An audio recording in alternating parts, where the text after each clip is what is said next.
Hey hi guys, welcome back to SS public talk. ఈ రోజు topic ఏంటంటే Matka movie review. Varun Tej నటించినటువంటి మట్కా మూవీ అయితే రివ్యూలోకి అయితే వెళ్ళిపోదాం అనమాట.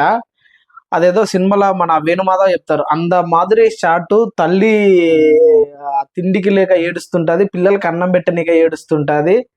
ఎన్ని సినిమాలు చూసినా కూడా ఇదే రొట్ట కథ. షార్ట్ పన్నమ్మ short, hero is the rich. Short పన్నమ్మ short, hero is the businessman అన్నట్లు ఉంది సినిమా స్టోరీ అయితే మాత్రం. అసలు ఎందుకు వరుణ్ తేజ్ గారు ఈ సినిమా స్టోరీ సెలెక్ట్ చేసుకున్నాడో నాకైతే అర్థం కాలేదు. డైరెక్టర్ సినిమా స్టోరీ లైన్ బాగుంది, కానీ అసలు అది ఎక్స్పోజ్ చేసిన విధానమే జనాలకైతే ఎక్కలేదన్నమాట. నాకు తెలిసి థియేటర్లో ఒక 20 మందో 30 మంది వచ్చారు.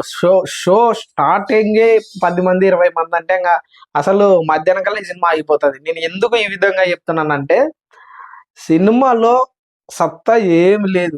చాలా సినిమాల్లో జరిగే రొటీన్ స్టోరీ. తల్లి బిడ్డని తీసుకొని ఏదో ఒక ఊరికి వెళ్ళడం, అక్కడ తిండి కోసమో లేదంటే ఉండడం కోసమో గొడవ పడడం, హీరో అవన్నీ తట్టుకోలేక జైలుకి వెళ్ళడం, బయటికి రావడం, రౌడీజం చూపించడం, లేదంటే మాఫియా చూపించడం, లేదంటే డ్రగ్స్ అమ్మడమో, లేదంటే ఏదో ఒక విధంగా పైకి రావడం అనే ఆలోచన. ఇదే స్టోరీ లైన్ తో బోలెడు సినిమాలు వచ్చినాయి ఇప్పటిదాకా. అదే కోవకి చెందిన సినిమానే ఇదే. సో నేనైతే స్పాయిలర్ చేయదలుచుకోలేదు. స్పాయిలర్ చేసినా చూడరు, చేయకపోయినా అయితే ఈ సినిమా మాక్సిమం అయితే డిజాస్టర్ గా వరుణ్ తేజ్ కెరియర్ లో మిగిలిపోతుంది. ఎందుకు ఇంత రంగా చెప్తున్నానంటే, సినిమాలో నేను ఆఖరికి ఎక్స్పెక్టేషన్స్ జీవి ప్రకాష్ మీద పెట్టుకుని కనీసం మ్యూజిక్ అన్నా బాగుంటుందని.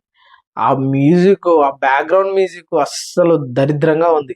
ఎందుకురా ఈ సినిమా ఒప్పుకున్నాడు వరుణ్ తేజ్ అసలు అనే ఫీలింగ్ అయితే వచ్చింది. ఎందుకంటే ఈ సినిమాకి రిలీజ్ కు ముందున్నంత హైప్ రిలీజ్ తర్వాత మాత్రం జీరో, ఏం లేదు. అదే సినిమా, అదే రొటీన్ స్టోరీ.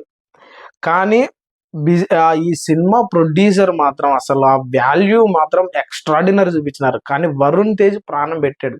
డిఫరెంట్ షేడ్స్ అన్నమాట. ఒకటి టీనేజ్, తర్వాత మిడిల్ ఏజ్, తర్వాత ఏజ్ బార్ అయిన తర్వాత 50 ఇయర్స్ రన్ అవుతుంది. ఇంకోటి ఏంటంటే నాకు అర్థం కాంది, ఇప్పుడు డైరెక్టర్ గారు అంత ప్యాషన్తో తీశారు. ఒక ఇంటర్వ్యూలో చెప్తారు, నేను ఆ 90s లో ఉన్న వాళ్ళకి గడ్డాలు ఉండవు, 50s లో ఉన్న వాళ్ళకి, 60s లో ఉన్న వాళ్ళకి గడ్డాలు ఉండవు, క్లీన్ చేస్తూ ఉంటారని.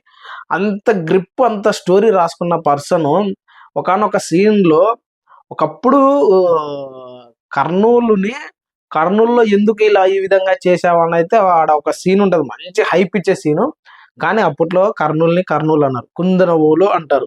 సో ఇలాంటి చిన్న చిన్న మిస్టేక్స్ ని సరి చేసుకొని ఇంకా కొంచెం స్టోరీ మీద గ్రిప్ పెట్టి తీసింటే బాగుంటుండే. సాంగ్స్, బ్యాక్గ్రౌండ్ మ్యూజిక్స్ అన్ని మైనస్ అనమాట. ఓవరాల్ గా ఈ సినిమా వరుణ్ తేజ్ కెరియర్ లోనే డిజాస్టర్ గా నిలుస్తుంది.